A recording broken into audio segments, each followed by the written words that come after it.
وَإِذْ بَوَّأْنَا لِإِبْرَاهِيمَ مَكَانَ الْبَيْتِ، یاد کرنے کا ہے جب ہم نے مقرر کیا ابراہیم علیہ السلام کے لیے بیت اللہ کی جگہ کہ یہاں بیت اللہ بنا دیا۔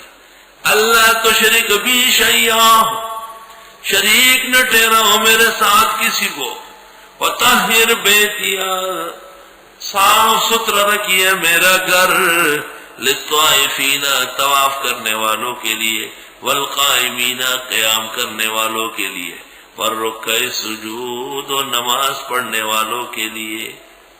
سنو، تین کام ابراہیم سے لیے، بیت اللہ کی تعمیر، توحید کا مضمون، اور بیت اللہ شریف کو آداب کے مطابق رکھنا۔ سبحان اللہ۔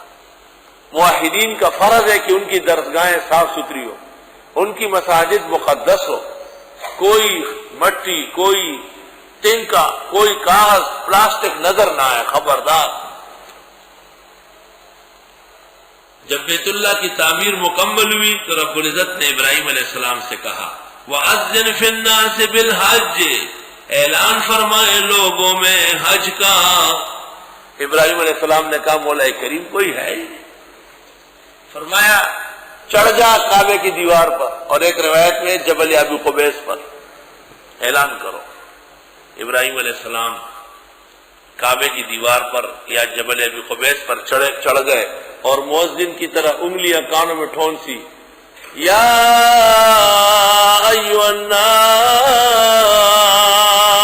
ان ربکم بنا بیتا فحجوا، اے لوگو تمہارے رب کا گھر بن گیا، آؤ یہاں حج کرو۔ وقفے وقفے سے، یا ایھا الناس ان ربکم بنا بیتا فحجوا۔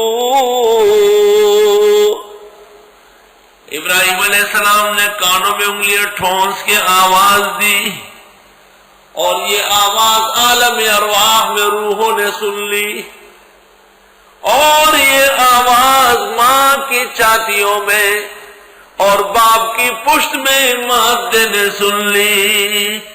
سبحان اللہ۔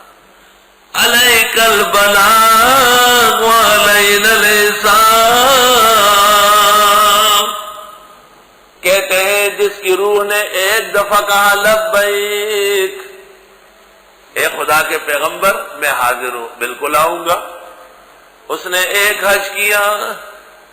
جس کے حج نے 2 دفعہ، حضرت آدم کی روح نے 50 مرتبہ، آدم نے 50 حج کیے ہندوستان سے، امام اعظم ابو حنیفہ نے 55 حج فرمائے۔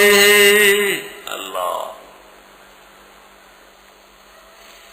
اور بقی مخلد مشہور محدث 175 حج کر چکا ہے، 175، 250 سال میں مرا ہے۔